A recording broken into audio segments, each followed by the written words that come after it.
Hello student, Chavda sir lecture के YouTube channel में आपका स्वागत है।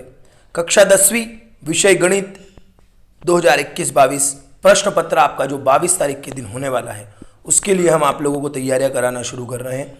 22/2/2022 को जो आपका पेपर है गणित का, उसकी तैयारियां हम पूरी हमारे वीडियो के माध्यम से कराएंगे। आप लोग हमारे वीडियो पे लगातार जुड़े रहें जिससे आप लोगों को तैयारी करने में दिक्कत नहीं हो। आप चाहें तो हमारे यूट्यूब चैनल की प्लेलिस्ट में जाके पुराने वीडियो भी देख सकते हैं। मैथ्स के प्लेलिस्ट के अंदर हमने पुराने वीडियो भी दे रखे हैं, वो भी आप वहाँ से देख सकते हैं। उनमें भी बहुत सारे सवाल हमने कर रखे हैं और सॉल्यूशन दे रखा है। तो आइए शुरुआत करते हैं इस वीडियो की। सबसे पहले इस वीडियो में हम ऑब्जेक्टिव की बात करेंगे। तो ऑब्जेक्टिव की बात करते हैं तो पार्ट 1 के ऑब्जेक्टिव लेते हैं, क्योंकि पार्ट 1 में से तीन ऑब्जेक्टिव आने हैं। तो पार्ट 1 के ऑब्जेक्टिव लेते हैं। 96 और 404 का एचसीएफ। तो 96 और 404 का एचसीएफ क्या होता है? 4 होता है। 12 और 15 का एचसीएफ, तो 12 और 15 का जो एचसीएफ होगा आपका, 12 और 15 का एचसीएफ होगा आप लोगों का 3, क्योंकि 3 चौक 12 और 3 पंजे 15, इसलिए 3 दोनों में कॉमन है, 3 होगा। नेक्स्ट है दो संख्याओं का गुणनफल 32 और एलसीएम 8 है। तो एलसीएम से गुणनफल को भाग लगा लो तो 8 चौक 32 हो जाएगा, मतलब आंसर आ जाएगा 4।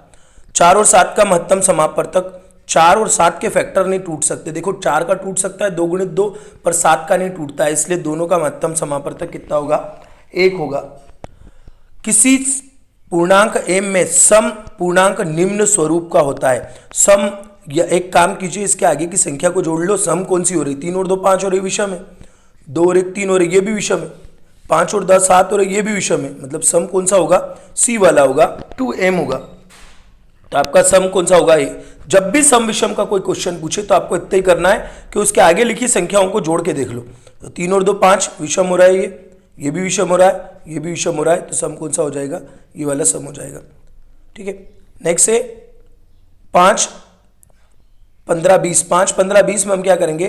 5 15 20 का एलसीएम और एचसीएफ का अनुपात। तो एलसीएम और एचसीएफ का अनुपात इसका आता है एक्चुअल 60/5। कितना आता है? 60/5 आता है। 5 एकम 5 होता है, 12 पंजे 60, तो इसका आंसर हो जाता है 12:1, मतलब 12:1, 12:1, 12:1। बाकी आप लोग खालिस्तान बचपन से ही जानते हो, भाज्य बराबर क्या होता है? भाजक गुणित भागफल धन शेषफल। भाज्य बराबर भाजक गुणित भागफल धन शेषफल। 9 8 और 25 के एचसीएफ। देखो 9 8 और 25 में कोई भी कॉमन चीज नहीं निकलती है, इसलिए इसका एचसीएफ कितना होगा? 1 होगा। उसके बाद उन्होंने दिया है दो धनात्मक पूर्णांक ए और बी के लिए रहने पर ऐसी अद्वितीय पूर्ण संख्या क्यू और आर विद्यमान है, जबकि ए बराबर बी क्यू प्लस आर, जहां आर बड़ा या बराबर है 0 से और बी से छोटा है। तो ये सत्य है या असत्य? तो ये सत्य है, क्योंकि ये यूक्लिड विभाजन प्रमेय है। क्या है? यूक्लिड विभाजन प्रमेय। तो एक ऑब्जेक्टिव यूक्लिड का बनेगा ही सही, तो इसलिए आप लोग इसको अच्छे से याद कर लेना। इसके बाद दिया रखा है एक प्राकृत संख्या का अभाज्य गुणनखंड। एक प्राकृत संख्या का अभाज्य गुणनखंड उसके गुणनखंडों के क्रम को छोड़ते हुए अद्वितीय होता है। तो उसके गुणनखंडों को छोड़ते हुए अद्वितीय होता है, तो ये सत्य है। इसके बाद एक वाक्य में उत्तर पूछा उसने 94 और 404 का एचसीएम। देखो 94 का फैक्टर होता है 2 गुणित 47 और 404 का फैक्टर होता है 2 गुणित 2 गुणित 101। तो दोनों का एचसीएफ कितना हो जाएगा? सिर्फ 2। तो इसका एचसीएफ हो जाएगा 2। अगले में पूछा है कि सम है या विषम। मैंने अभी हाल आपको बताया, जो भी संख्या दे रखी हो उसको ये देख लो कि जोड़ के देख लो कि वो सम है या विषम है। तो 2 में 1 जोड़ेंगे तो क्या हो जाएगा? 3 हो जाएगा। तो ये क्या है? विषम है। सबसे अच्छी ट्रिक यही है इसकी कि उन दोनों को क्या कर लो? जोड़ के देख लो।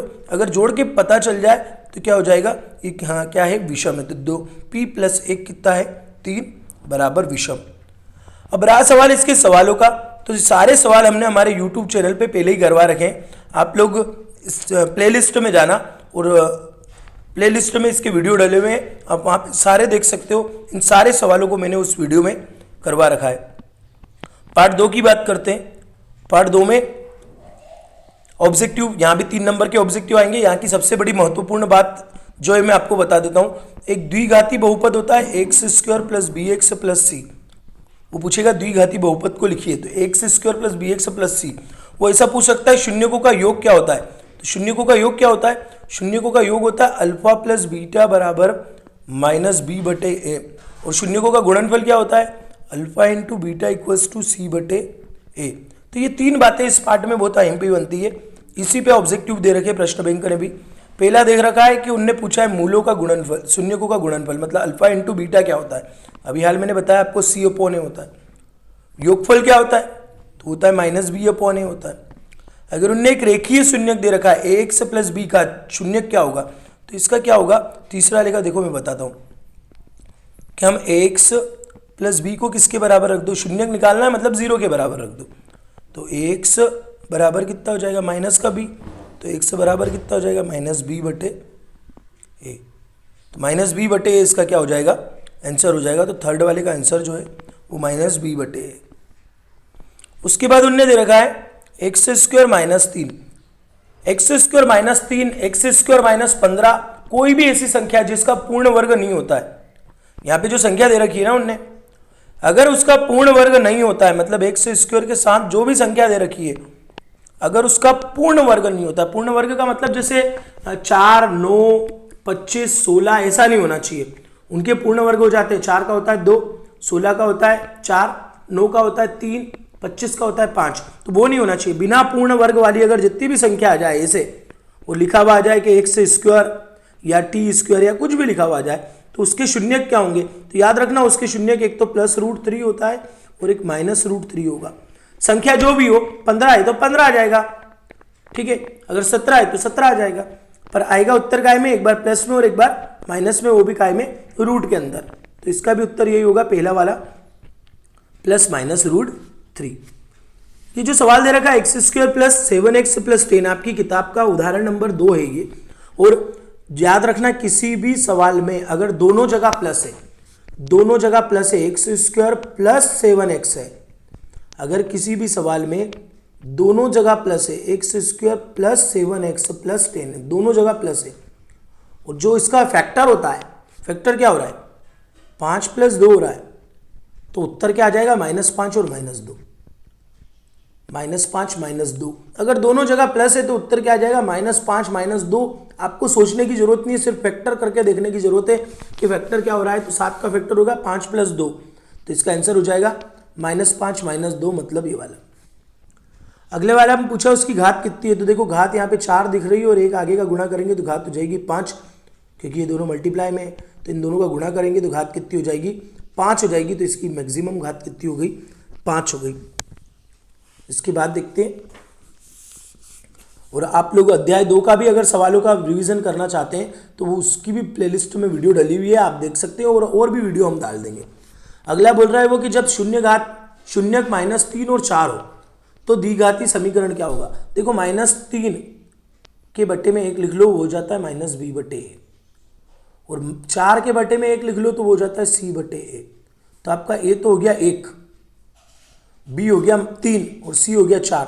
जब a 1 हो जाए, b हो जाए, a आपका 1 हो गया, b हो गया आपका 3, c हो गया 4, तो आपकी द्विघाती समीकरण होती है x square plus b x plus c, तो जाएगी 1x square plus 3x plus 4, तो इसको जमा के लिखेंगे तो x square plus 3x plus 4, तो आपका आंसर हो जाएगा x square plus 3x, sorry 3 चौक 12 आ जाएगा ना, वहाँ पे शून्यक दे रखी है, इसने शून्यक दे रखे हैं, शून्य मूलों का योगफल गुणनफल नहीं दे रखा है, माफ़ी चाहूँगा, उसने शून्यक दे रखे हैं। तो यहाँ पे क्या हो जाएगा उनका मल्टीप्लाई हो जाएगा। उसकी समीकरण जो शून्यक की होती है वो देखिए कैसी होती है, मैं बता देता हूँ। एक्स स्क्वायर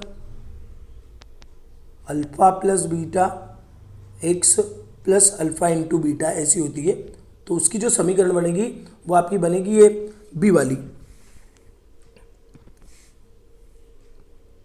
जो आपकी समीकरण जो बन रही है वो बन रही है ए वाली, सॉरी क्योंकि माइनस है ना इसलिए ए वाली बनेगी।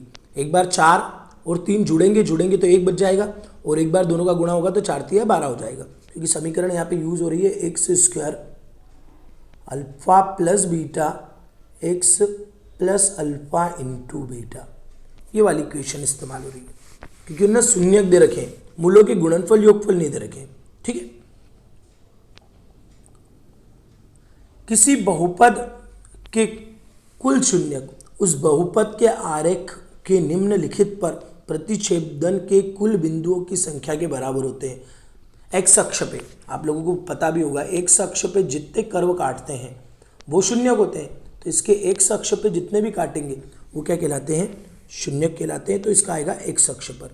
अगला पूछा है रेखीय बहुपद ए एक्स प्लस बी का शून्यक, तो इसका अभी हाल बता के आया हूं मैं आपको, माइनस बी बटे होता है। दो बहुपदों का गुणनफल क्या होता है, एक बहुपद होता है। इसके शून्यकों का योग, इसके शून्यकों का योग, हमने शून्यकों का योग पढ़ा है माइनस बी बटे ए। कितना पढ़ा है, माइनस बी बटे ए। तो इसका माइनस बी कितना हो जाएगा, -4, और ए कितना हो जाएगा 1, तो इसका आंसर आ जाएगा -4। इसी का पूछे शून्यकों का गुणनफल, वो होता है सी बटे ए। सी कितना है, सी है 8 और बटे 1, तो आंसर कितना हो जाएगा 8। तो शून्यकों का योगफल हो जाएगा -4 और गुणनफल हो जाएगा कितना, 8। उसके बाद दे रखा है उसने एक समीकरण दे रखी है, उसमें अगर एक शून्यक -3 हो तो के का मान, तो एक्स की जगह क्या रख दीजिए, एक्स की जगह रख दीजिए आप लोग -3,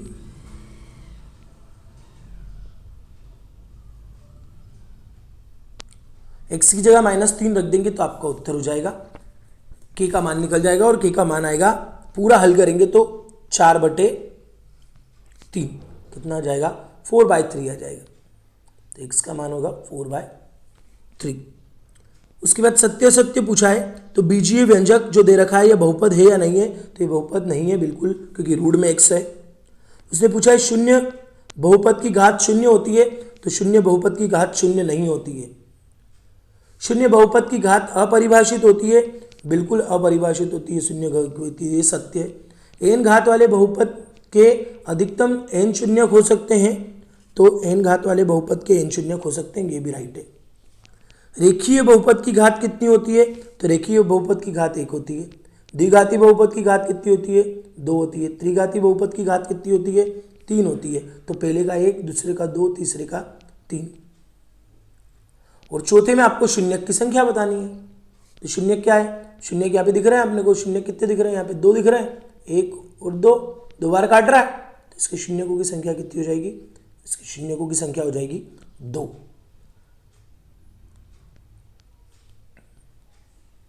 तो इसके शून्यकों की संख्या कितनी हो जाएगी हमारी, 2 हो जाएगी।